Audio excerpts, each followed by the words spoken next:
L'info du Grand Lille en continu. Adrien Lanois.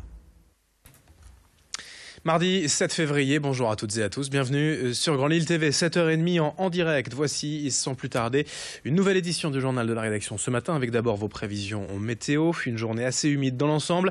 Nous n'échapperons pas aux averses ce matin. Cet après-midi, les nuages et les pluies seront un peu plus espacés et donc un possible retour du soleil est espéré. Côté température, on est juste au-dessus des normales de saison, avec 8 degrés attendus cet après-midi. Les prévisions météo complètes, bien sûr, après ce journal. Sur les routes, le trafic se charge doucement, mais sûrement, 7h30. Et il y a déjà de sérieux ralentissements quand même sur la 25, la RN 41, la 1 et la 22. Partout ailleurs, c'est encore fluide. Mais les sérieux bouchons du mardi matin ne sauraient tarder. On sera là, bien sûr, avec vous pour vous en parler. Et dès la fin de ce journal. À la une d'abord de l'actualité, François Fillon s'est donc exprimé hier devant la presse pour clarifier l'affaire des emplois présumés effectifs de son épouse et de ses enfants. Une opération vérité pour tenter de réhabiliter sa candidature à la présidentielle malmenée depuis 10 jours. Dans l'ensemble, la droite salue la transparence de François Fillon, ses excuses et la volonté de mettre fin à ce système en place. Écoutez, Sébastien Leprêtre, soutien de la première heure. Le maire de la Madeleine, interrogé hier par Xavier Silly. Ne parlons pas de dérive. Encore une fois, François Fillon a bien rappelé que tout ce qui avait été pointé était proprement légal. Donc on n'est pas dans un rapport, finalement, un regard qui est porté sur ces pratiques, qui est un rapport à la loi, un regard qui a à voir avec la loi, mais qui a à voir avec l'éthique et la morale. Et de ce point de vue-là, il faut qu'on change les lois pour que la concordance entre les deux soit parfaite, en tout cas qu'elle tende à l'être. Si j'étais législateur, je m'emploierais à ce que... Par exemple, on ne puisse plus employer un membre de sa famille dans son cabinet parlementaire, ce qui peut être une mesure jugée par certains peut-être excessive, mais je crois que l'attente est tellement forte aujourd'hui qu'il faut y répondre et qu'il faut prendre cet engagement-là pour l'avenir.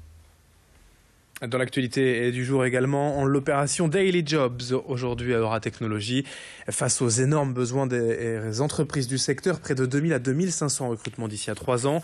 L'incubateur lillois organise ce mardi la 2e édition de sa journée de job dating. L'an dernier, il y avait 19 stands d'entreprises et d'écoles, 300 participants pour 400 entretiens et à l'arrivée, une trentaine de recrutements. L'idée surtout est de mettre en relation facilement les sociétés en demande et les futurs diplômés de la région. 87% des entreprises d'Euratech prévoient de recruter d'ici les 6 prochains mois. Des postes évidemment centrés autour du numérique et des nouvelles technologies. Présentation au micro de Louis Caillé. Plus de candidats et plus de participants puisque alors que les inscriptions ne sont pas encore closes, on est déjà à 700 inscrits cette année. Et peut-être rappeler aux candidats de se munir avec un CV et puis aussi de se préparer puisque comme on le disait en introduction, c'est aussi un job dating et c'est surtout, et je le répète encore une fois, un événement qui transforme. Donc venez préparer pour avoir un maximum de chances de trouver un emploi. Et on peut réellement trouver un boulot et 90 offres d'emploi sont annoncées, donc 90 jobs à saisir. Daily Jobs à Euratechnologies, c'est de 9h à 16h dans l'Atrium et nous serons tout à l'heure en direct sur Grand Lille TV dès 9h15 sur place pour suivre cette journée de recrutement. Autre image dans l'actualité pour annoncer de nouvelles destinations au départ de l'aéroport de Lille-Léquin. La compagnie EasyJet avait déjà communiqué il y a quelques semaines la mise en place prochaine des lignes vers l'Italie, Venise et Naples et le Portugal, Faro. Hier, c'est Nantes et Biarritz qui ont été officialisés. EasyJet continue ainsi son expansion en France et à Lille, surtout en doublant quasiment le nombre de ses destinations offertes depuis l'aéroport régional. Ces lignes seront proposées entre avril et octobre, de quoi donner le choix aux nordistes pour voyager, mais aussi aux touristes pour venir plus facilement dans les Hauts-de-France. L'aéroport régional espère atteindre 1 850 000 passagers cette année. Explication complémentaire au micro de Vincent Vieillard. On va tester les destinations, c'est un marché à défricher. Ça dépend aussi si les habitants de la région des Hauts-de-France sont au rendez-vous, qu'ils s'approprient ces services et on a les capacités de leur donner beaucoup plus de destinations, de fréquences. D'ailleurs, je vous annonce qu'on a renforcé la destination Nice, puisqu'on passe à 2 vols quotidiens. Donc c'est évidemment une grosse destination de loisirs, mais aussi affaires, ligne intérieure. Nice, c'est du high-tech, c'est aussi du congrès d'affaires, comme Lille d'ailleurs. Donc ça renforce les liaisons entre les 2 régions. Et sachez qu'EasyJet pourrait bien ne pas s'arrêter là et pense déjà à de nouvelles destinations internationales au départ de Lille d'ici les prochaines années. L'actualité également, c'est cette nouvelle enseigne de primeur local ouverte il y a peu à Villeneuve-d'Ascq, en plein dans la vague du consommé local. Son nom, c'est Better Primeur. On y trouve donc des fruits et légumes de saison, sélectionnés auprès de producteurs locaux, mais aussi un restaurant, une cuisine, une boulangerie, un stand de charcuterie, fromagerie, des poissons, une épicerie fine. Autant de produits bruts ou déjà cuisinés, et sur place ou à emporter selon la promesse de vente. Tout est basé sur la provenance locale des produits. C'est un concept unique en France avec 35 employés sur place et une vingtaine de métiers différents. Louis Caillé est allé y faire un tour et a rencontré le cofondateur de cette nouvelle enseigne. Aujourd'hui, on ne peut plus fonctionner autrement, on le sait. Il va falloir que tout le monde change sa manière de consommer.